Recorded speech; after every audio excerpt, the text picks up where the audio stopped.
Hey guys, welcome to Troy Time. Check this out. This is what we're doing today. We're going to cook some pulled pork, one of my favorite things to eat, and we're going to do it in the Insta-pot. And then after that, it'll probably be on a second video, then we're going to can what we just cooked. Okay? So we'll be cooking and canning pulled pork from a boneless butt right over here. We're going to take you over. We're going to show you how we're going to do it next. Stay tuned. It's one of my favorite things to eat. I hope you give this a shot. We're going to do cooking pulled pork and a hot pack in the pressure canner. See you in a minute. All right, so this is what we're going to use. These are our ingredients. We're going to use the Insta-pot, obviously, and we're going to do this quick and easy as we can. So that means we're just going to use garlic powder and garlic onion. Also, we're going to need some chicken bouillon to go into the broth, and we're going to use a tiny little bit of olive oil. Okay, we're going to process down that pork butt just a little bit. We'll show you that in a second. But then on the other side, to help break it down and to make our glaze, we're going to use pineapple juice. I'm just pouring the juice out of some pineapple slices, and some barbecue sauce, and some apple cider vinegar. Those are the ingredients we're going to use, and that's what we're going to be using coming up next. All right, guys, let's talk for 1 second about this. It's actually a shoulder butt roast. And it's what's awesome about the pork roast is that you can get them super cheap. I got this for $1 a pound. This is a 10-pound roast. But because of that, you do have to process it down a little bit. So that's going to take a little time. So I'm not going to do all that on camera. I'm going to cut back after we're done. But essentially what we're going to do is we're just going to cut around the bone gently and then be super careful with that knife, always keeping it pointed away from you because you'll hit some tough spots and then tender spots, so the knife can move a little bit erratically, so watch out for that. But we're just basically going to carve out the bone, take that out, and any major pieces of fat that we have, we'll try and trim that off as well. It's okay if some of the fat ends up going into the slow cooker, that's just fine. We're just trying to trim everything down. What we're trying to do is just get the bone out, and we're trying to just cut the roast into portions that are about the size of maybe a fist and a half size. Okay, so that's what we're going to do. We'll cut right back. Okay, so that's what we're left with at the bone. It's kind of triangular. It takes 1 or 2 times of doing this before you kind of get good at it. Just be careful with the knife. It tends to move and jump a little bit, so just be real careful. But that's about what we have for our bone that's out. I'll show you the size of some of these other pieces of meat over here. They're about a fist to 2 fists in size. I'm going to do something that's probably going to piss some people off. I'm going to have to discard this bone because I'm not sure of recipes how to use it. So if you've got a good recipe of what to use this in, whether it's baked beans or something, I don't know, shoot me a link down below, leave me a comment. Let me know what to do with this. Maybe make bone broth. I've never done that. So for me, normally I discard it. So unfortunately, that's what I'm going to do today. But moving on, we'll show you what's next. All right, guys, we're going to start making our sort of broth. So I'm going to use some chicken bouillon. I'm just going to cover the bottom of the lid here, about that much. Right? I'm going to pour that in.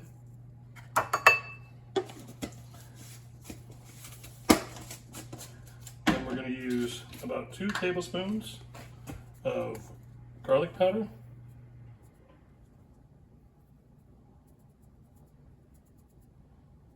Hopefully I'm in frame. These are just rough estimates. If you use a little less or a little more, you'll be okay. You could use fresh garlic and onion as well. I'm going to use about 2 tablespoons of onion powder.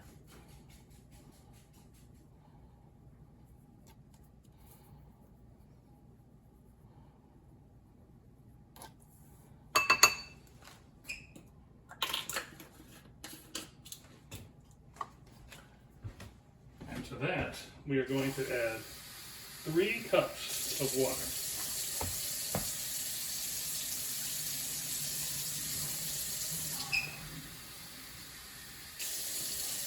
When I say 3, I meant 2.5.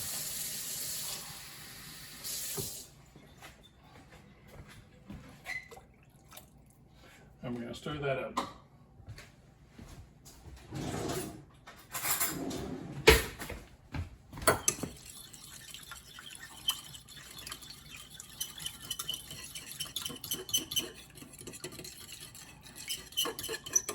Obviously, those are just seasonings, so you can change those however you like. But you do need about 2 to 2.5 cups of water in the slow cooker. All right, for our second glaze, we're going to use approximately 1 cup of barbecue sauce. Whoa, that's way too much, but that's okay. Approximately 1 cup of apple cider vinegar, or half a cup, I'm sorry, of apple cider vinegar.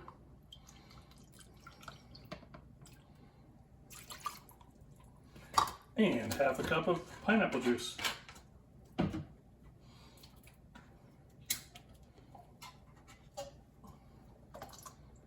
Here I'm just using the juice out of a can of pineapple.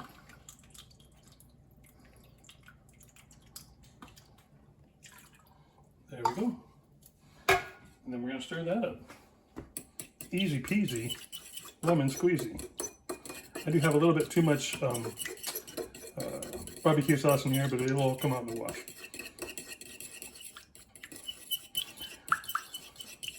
So now it's a simple process of just putting the meat in the slow cooker, adding the broth and adding the glaze, and letting it do its thing. This first portion is going to tenderize it, break it down, and let us be able to just remove all the fat from the meat. That's why we're doing it this way. We're doing a hot pack, because if we just tried to cut out the fat that's in that meat, we'd never be able to get any meat salvaged. We're going to let the machine do it for us. We're going to let it work its magic. All right, so we'll cut back as we're putting it in the slow cooker. All right, guys, here we go. Easy peasy. We're going to start by putting our oil in there just a little bit, just to get the bottom a little wet. Now, a lot of people, they will sear their meat, and they will go through that long process. We're not going to do that. It's not needed. You're going to see it's going to come out awesome without that. That's such a big time saver, guys. It's so huge. Everyone else I see is searing their meat and putting all the spices on it. It doesn't matter. This is going to come out beautiful, even the simple way. So we're just going to throw it in there. Bop, bop, bop. Play a little Jenga, right, with the pieces to get them all in there.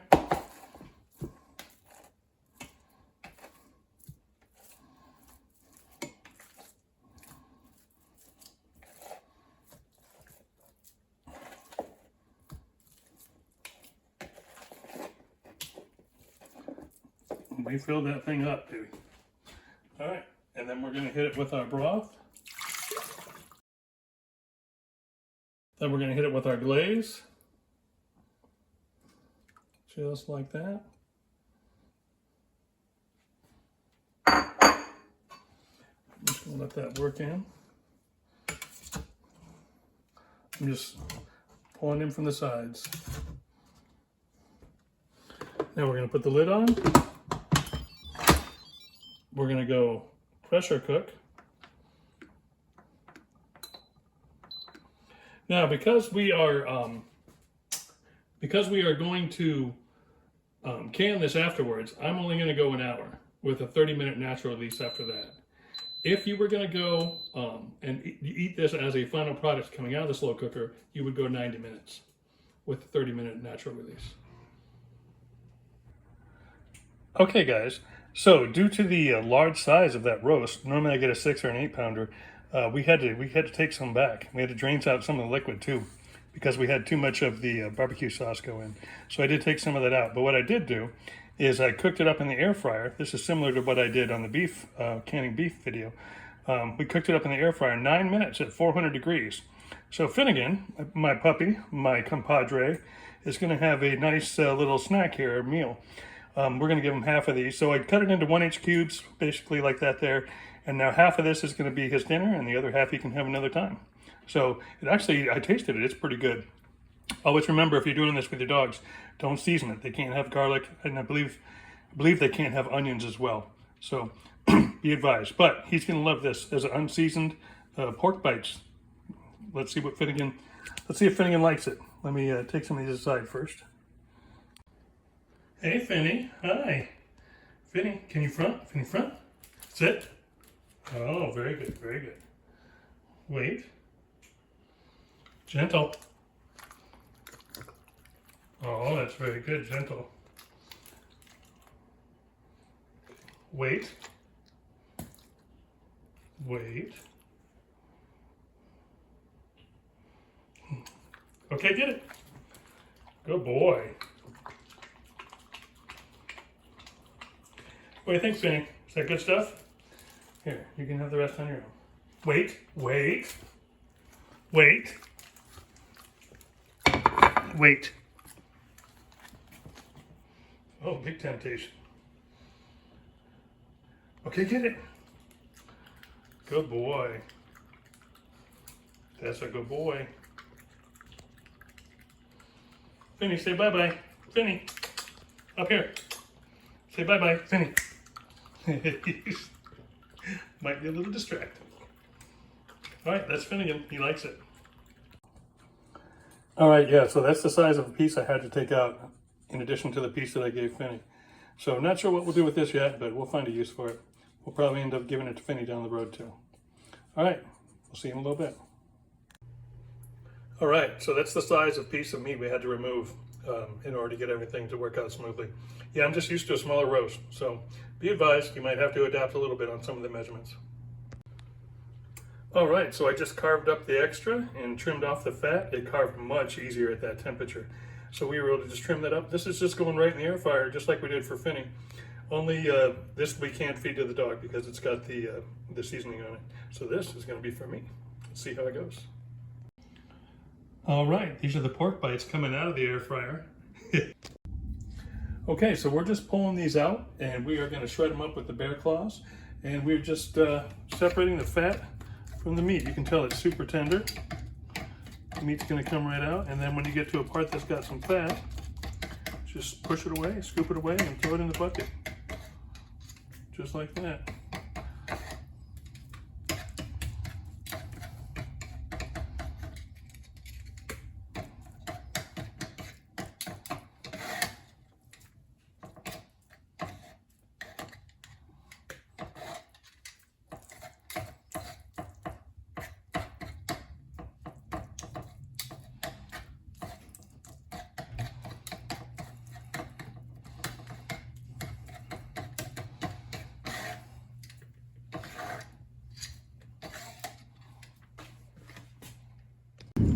Impromptu save of a turtle today during dinner time hours. Thanks, Dad. Take care, buddy. Thought we'd catch that on video. Finn, what do you think of the turtle, buddy? He's like, I don't know, Daddy. I don't know, man. He's like, what the hell? He's a big one. Yeah, he is. All right, let him be. Yeah, so that was exciting. So next week on Troy Time, maybe we'll do some turtle stew. All right, let's finish this up and get this ongoing. All right, so this is what we got from that 10 pounds of roast. It's probably about 5 pounds here, maybe 4 or 5, maybe 6. We took about 1 pound or 2 out to fit it in the slow cooker. But I'm gonna take some of these juices now, and I'm gonna ladle some of these juices over it and mix them in to kind of give it some flavor. Stir that up a little bit.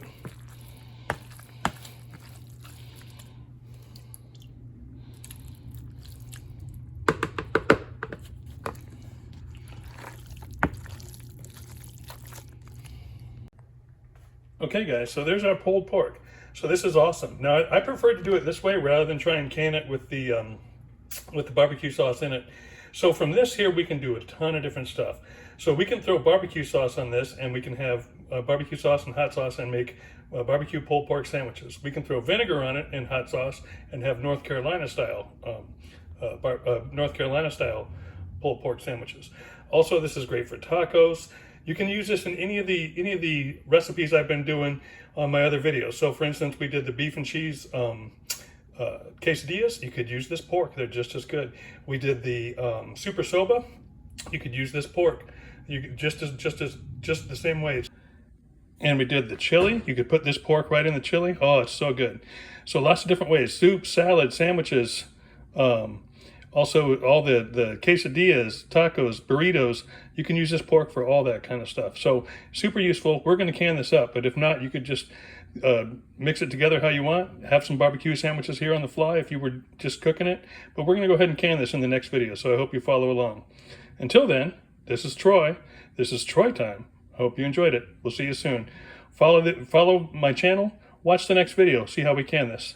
Take care. This is Troy Time. I'm out.